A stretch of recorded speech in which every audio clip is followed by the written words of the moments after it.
નવી બોટલમાં જૂનો દારૂના કેટલાય સમાચારો તમે સાંભળ્યા હશે, પણ હવે નવા સ્ટીકર ચડાવીને જૂની ગાડીઓનું નવી યોજનાના નામે લોકાર્પણ કરીને લોકોને મૂર્ખ બનાવવાનો ધંધો શરૂ કર્યો છે મનસુખ વસાવા અને ભાજપ સરકારે. અને આ અમે નથી કહી રહ્યા, પરંતુ આમ આદમી પાર્ટીના નર્મદા જિલ્લા પ્રમુખ દેવેન્દ્ર વસાવા કહી રહ્યા છે. કેમ મનસુખ વસાવા પર આવો આરોપ લાગ્યો અને શું છે સમગ્ર મામલો, વાત કરીશું આ વિડીયોમાં. નમસ્કાર, હું હિરલ પરમાર અને આપ જોઈ રહ્યા છો નિર્ભય ન્યૂઝ.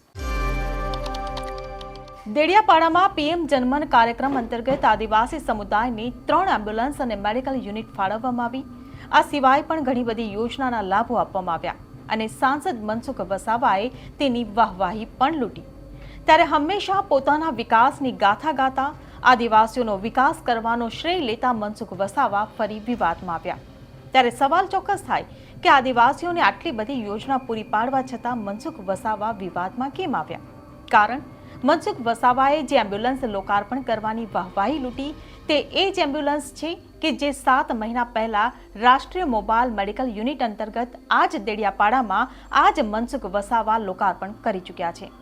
ત્યારે મનસુખ વસાવા આદિવાસીઓના ઉત્થાનના નામે તેમના જ આદિવાસીઓ સાથે સૌથી મોટી છેતરપિંડી કરી રહ્યા છે અને લોકસભામાં મત મેળવવા માટે નવી યોજનાના નામે જૂની એમ્બ્યુલન્સ પધરાવીને આદિવાસીઓના વિશ્વાસ સાથે રમત રમી રહ્યા છે. નવી યોજનાના નામે જે એમ્બ્યુલન્સ ફાળવવામાં આવી છે તે એમ્બ્યુલન્સ, તેની નંબર પ્લેટ, તેની આરસી બુક બધું જ જે તમે સ્ક્રીન પર જોઈ શકો છો તે મુજબ જૂનું છે. એટલે કે 2020ની જૂની યોજનામાં લોકાર્પણ થયેલી આ એમ્બ્યુલન્સ છે, જેને નવું માત્ર સ્ટીકર લગાવવામાં આવ્યું છે. ત્યારે મનસુખ વસાવાના આ કારનામાનો ફોડ અમારી સામે નર્મદા જિલ્લા પ્રમુખ દેવેન્દ્ર વસાવાએ પાડ્યો છે.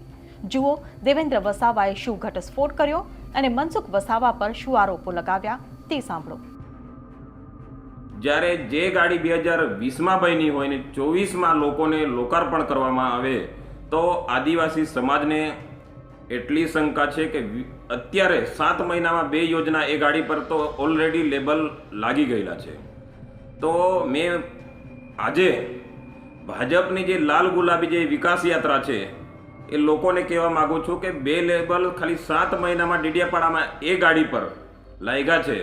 તો ગાડી નંબર GJ 18 3152 નંબરની જે ગાડી છે અને એવી 3 ગાડી છે, 3 ગાડીનું મારા પર ડિટેલ છે.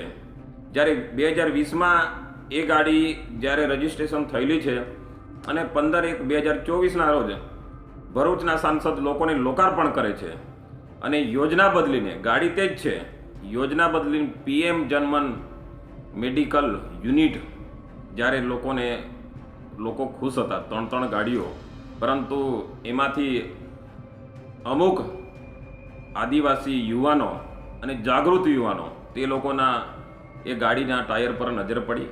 પછી ખબર પડી કે આ ગાડી તો જૂની લાગે છે. પછી થોડું જોયું તો ખબર પડી કે આના સ્ટીકર તો ગઈકાલે લગાડવામાં આવ્યા છે.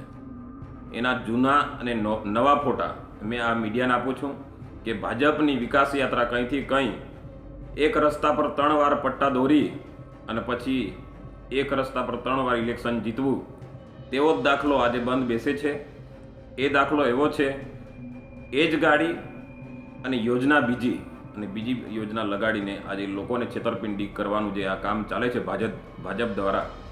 અને તેમાં પણ આજે 6 ટર્મથી ચૂંટાતા સાંસદ મનસુખભાઈ વસાવા સાહેબ, મેં તમને પણ કહેવા માગું છું કે આ જે વિકાસ તમે કહો છો કે એ જ એંગલથી મેં હજુ ડબલ તાકાતથી કામ કરીશ એવું તમે કહો છો સાહેબ.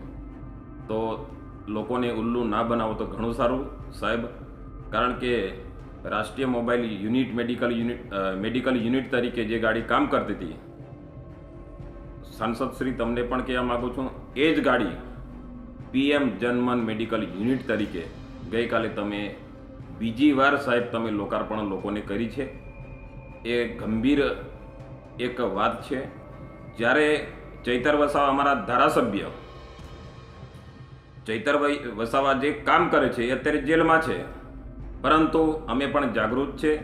અમે પણ સરકારી યોજના કઈ રીતે એ કરે છે તેના પર અમારી પણ નજર છે અને અમારી જે નજર છે એમાં અમને આજે જે દેખાયું છે, ભલે અમારા લડવૈયા ધારાસભ્ય ચૈતરભાઈ જેલમાં છે, પરંતુ અમે પણ સજાગ છે અને તમારા કામો પર અમારી નજર છે મનસુખભાઈ, અને તમારી કામો વતી જે આ ફોલ્ડ છે, આ જે ક્ષતિ છે એને સુધારીને સરકારને કહેવ કે નવી ગાડી આપે અને આવી આદિવાસી પ્રજા સાથે આટલી મોટી છેતરપિંડી ના કરે એવું અમે માનીએ છીએ.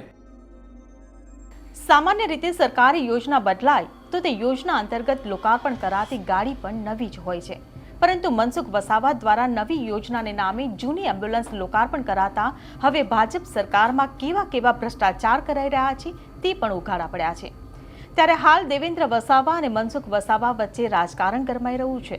આ આખી ઘટનાને લઈને હવે તમારું શું કહેવું છે તેમને કમેન્ટ બોક્સમાં લખીને ચોક્કસથી જણાવશો. અને જો વિડીયો પસંદ આવ્યો હોય તો વિડીયોને લાઇક, શેર અને અમારી ચેનલ નિર્ભય ન્યૂઝને સબસ્ક્રાઇબ કરવાનું ભૂલશો નહીં. આભાર.